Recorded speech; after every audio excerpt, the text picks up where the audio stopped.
কোরবানির একদম দিন ছবি রিলিজ না দিয়ে পরের দিন দিলে পরে ভালো হয়। যে চঞ্চল চৌধুরীর একটা দর্শক, শাকিব খানের একটা দর্শক, দর্শকের ক্যাটাগরি আলাদা আলাদা, এক এক দর্শক এক এক ধরনের ছবি দেখতে পছন্দ করে। যে একসঙ্গে স্ক্রিন শেয়ার করা, প্রত্যেকেরই যার যার ফ্যান্স ফলোয়ার আছে। যে কোনো কাজের সমালোচনা করা এটা একটা আমাদের রক্তের একটা বৈশিষ্ট্য। বাট সালাউদ্দিন লাবলু একটা সিন মাত্র, না এই যে ইতে আমি গল্প সরি কিন্তু একটা সিন আমি দেখেছি ট্রেলারে, সেটা বলবার চেষ্টা করেছি আমি।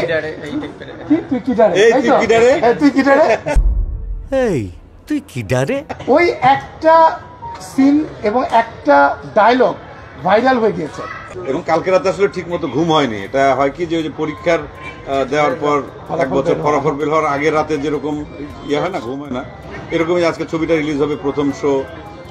এখন হয়তো কোরবানির কারণে যতটুকু এর পরেও যতটুকু ভিড় হচ্ছে সিনেমা হলে, এটা তো আমি খুবই আশ্চর্যই হয়েছি যে সবাই তো কোরবানির মাংস নিয়ে ব্যস্ত আছে, তা সেটাই থাকা স্বাভাবিক। তো আজকে আমি আস্তে আস্তে বলছিলাম যে কোরবানির একদম দিন ছবি রিলিজ না দিয়ে পরের দিন দিলে পরে ভালো হয়, কারণ সবারই তো ওইটা একটা আলাদা দায়িত্ব। কিন্তু এরপরেও আমি দেখলাম যে সারা বাংলাদেশের সিনেমা হলে যতটুকু সোশ্যাল মিডিয়ার মাধ্যমে খবর পাচ্ছি, আনবিলিভেবল, একদম সত্যি কথা। এবং এইরকম স্বপ্নই আসলে সিনেমাকে নিয়ে আমরা দেখি, এবং সেই জায়গায় যাওয়ার জন্য আমাদের যতটুকু করণীয়, এই যে শাকিল ভাই এখানে আছেন, রাফি ছিল বা রাফি চলে গেল, এখন নিশ্চয়ই আপনাদের মাধ্যমে বলতেই পারি সারা দেশের মানুষকে যে আমরা যে বড় কিছু করার চেষ্টা করছি, দেশের দর্শক যদি আমাদের সাথে থাকেন, এর চাইতে আরো বড় কিছু আমরা করতে পারি। যে একসঙ্গে স্ক্রিন শেয়ার করা, প্রত্যেকেরই যার যার ফ্যান্স ফলোয়ার আছে। আমাদের যদি প্রত্যেকের উদ্দেশ্য হয় যে বাংলাদেশের সিনেমা শিল্প, সিনেমাকে কত বড় করা যায়, সেই ভাবনা যদি আমাদের মাথায় থাকে, তাহলে পরে বোধহয় আমরা একমত হবে এবং একসঙ্গে কাজ করব। যেটা হয়তো রায়হান রাফি আমার মতো আরো কিছু শিল্পীকে দিয়ে একটা সিনেমাতে একসঙ্গে কাজ করিয়েছেন, এবং সেটা রেজাল্ট যদি পাওয়া যায় ঠিকঠাক মতো, আমার মনে হয় কি যে ভবিষ্যতে এটা একটা মানে কি বলবো উদাহরণ হিসাবে হয়ে থাকবে, এবং সেটা আমাদের বাংলা সিনেমার জন্য অনেক ভালো কিছু হবে। হয় কি যে ভালো কাজের পেছনে সবসময় কিছু মানুষ থাকে, আর কিছু মানুষের অভ্যাসও আছে, মানে এটা বাঙালির একটা বৈশিষ্ট্যও বটে। যে কোনো কাজের সমালোচনা করা এটা একটা আমাদের রক্তের একটা বৈশিষ্ট্য। দর্শকের ক্যাটাগরি আলাদা আলাদা, এক এক দর্শক এক এক ধরনের ছবি দেখতে পছন্দ করে। তা আমরা সব দর্শককে যদি এক জায়গায় আনতে চাই তাহলে সবাইকে একসাথে এক হয়ে কাজ করতে হবে।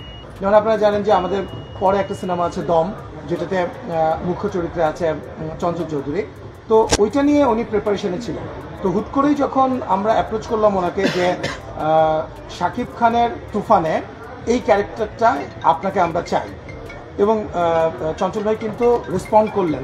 গল্পটা শুনে উনি সাথে সাথেই উনি শুধু বললেন যে আমার একটা দিন চাই, আমি আজকে একটু গল্পটা দেখব, দেখে আগামীকালকে আমি জানাবো। এবং ওনার রেসপন্স পেয়ে আমাদের কাছেও মনে হয়েছে যে না, এখনই সময় আসলে সিনেমাকে, আপনি যেটা বললেন যে চঞ্চল চৌধুরীর একটা দর্শক, শাকিব খানের একটা দর্শক, এবং কালকে রাতে আসলে ঠিক মতো ঘুম হয়নি। এটা হয় কি যে পরীক্ষার দেওয়ার পর এক বছর ফলাফল বের হওয়ার আগের রাতে যেরকম ইয়ে হয় না, ঘুম হয় না, এরকমই আজকে ছবিটা রিলিজ হবে, প্রথম শো। এখন হয়তো কোরবানির কারণে এর পরেও যতটুকু ভিড় হচ্ছে সিনেমা হলে, এটা তো আমি খুবই আশ্চর্যই হয়েছি যে সবাই তো কোরবানির মাংস নিয়ে ব্যস্ত আছে, তা সেটাই থাকা স্বাভাবিক। তো আজকে আমি আস্তে আস্তে বলছিলাম যে কোরবানির একদম দিন ছবি রিলিজ না দিয়ে পরের দিন দিলে পরে ভালো হয়, কারণ সবারই তো ওইটা একটা আলাদা দায়িত্ব। কিন্তু এরপরেও আমি দেখলাম যে সারা বাংলাদেশের সিনেমা হলে যতটুকু সোশ্যাল মিডিয়ার মাধ্যমে খবর পাচ্ছি, আনবিলিভেবল, একদম সত্যি কথা। এবং এইরকম স্বপ্নই আসলে সিনেমাকে নিয়ে আমরা দেখি, এবং সেই জায়গায় যাওয়ার জন্য আমাদের যতটুকু করণীয়, এই যে শাকিল ভাই এখানে আছেন, রাফি ছিল বা রাফি চলে গেল, এখন নিশ্চয়ই আপনাদের মাধ্যমে বলতেই পারি সারা দেশের মানুষকে যে আমরা যে বড় কিছু করার চেষ্টা করছি, দেশের দর্শক যদি আমাদের সাথে থাকেন, এর চাইতে আরো বড় কিছু আমরা করতে পারি। যে একসঙ্গে স্ক্রিন শেয়ার করা, প্রত্যেকেরই যার যার ফ্যান্স ফলোয়ার আছে। আমাদের যদি প্রত্যেকের উদ্দেশ্য হয় যে বাংলাদেশের সিনেমা শিল্প, সিনেমাকে কত বড় করা যায়, সেই ভাবনা যদি আমাদের মাথায় থাকে, তাহলে পরে বোধহয় আমরা একমত হবে এবং একসঙ্গে কাজ করব। যেটা হয়তো রায়হান রাফি আমার মতো আরো কিছু শিল্পীকে দিয়ে একটা সিনেমাতে একসঙ্গে কাজ করিয়েছেন, এবং সেটা রেজাল্ট যদি পাওয়া যায় ঠিকঠাক মতো, আমার মনে হয় কি যে ভবিষ্যতে এটা একটা মানে কি বলবো উদাহরণ হিসাবে হয়ে থাকবে, এবং সেটা আমাদের বাংলা সিনেমার জন্য অনেক ভালো কিছু হবে। হয় কি যে ভালো কাজের পেছনে সবসময় কিছু মানুষ থাকে, আর কিছু মানুষের অভ্যাসও আছে, মানে এটা বাঙালির একটা বৈশিষ্ট্যও বটে। যে কোনো কাজের সমালোচনা করা এটা একটা আমাদের রক্তের একটা বৈশিষ্ট্য, দর্শকের ক্যাটাগরি আলাদা আলাদা, এক এক দর্শক এক এক ধরনের ছবি দেখতে পছন্দ করে। তা আমরা সব দর্শককে যদি এক জায়গায় আনতে চাই তাহলে সবাইকে একসাথে এক হয়ে কাজ করতে হবে। যেমন আপনারা জানেন যে আমাদের পরে একটা সিনেমা আছে দম, যেটাতে মুখ্য চরিত্রে আছে চঞ্চল চৌধুরী। তো ওইটা নিয়ে উনি প্রিপারেশনে ছিলেন। তো হুট করেই যখন আমরা অ্যাপ্রোচ করলাম ওনাকে যে শাকিব খানের তুফানে এই ক্যারেক্টারটা আপনাকে আমরা চাই, এবং চঞ্চল ভাই কিন্তু রেসপন্ড করলেন।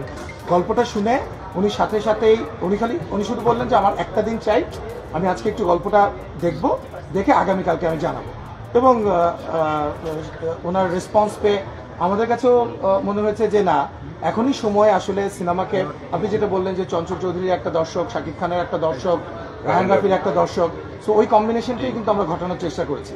সো কন্টেন্ট ফিল্মকে কিভাবে কমার্শিয়ালি আমরা দর্শকের সামনে হাজির করতে পারি, সেটাই ছিল আসলে আমাদের উদ্দেশ্য। তুফান 2 হবে, প্রযোজক আমি বলি না, কিন্তু যেহেতু চঞ্চল ভাই বলে দিল আমাকে তো চাপে ফেলানো হচ্ছে, তুফান 2 তো করতেই হবে মনে হচ্ছে, তাই না? তো তুফান 2 আসবে কি আসবে না, আমি সাংবাদিক ভাইরা যারা আছেন তাদেরকে আমি বলবো আপনারা সিনেমাটা দেখেন, দেখলে আপনারা উত্তর পেয়ে যাবেন। সেটা আমার মুখ থেকে অথবা চঞ্চল ভাইয়ের মুখ থেকে না শুনে আপনারা দেখার পর আপনারাই বলবেন যে তুফান 2 হবে কি হবে।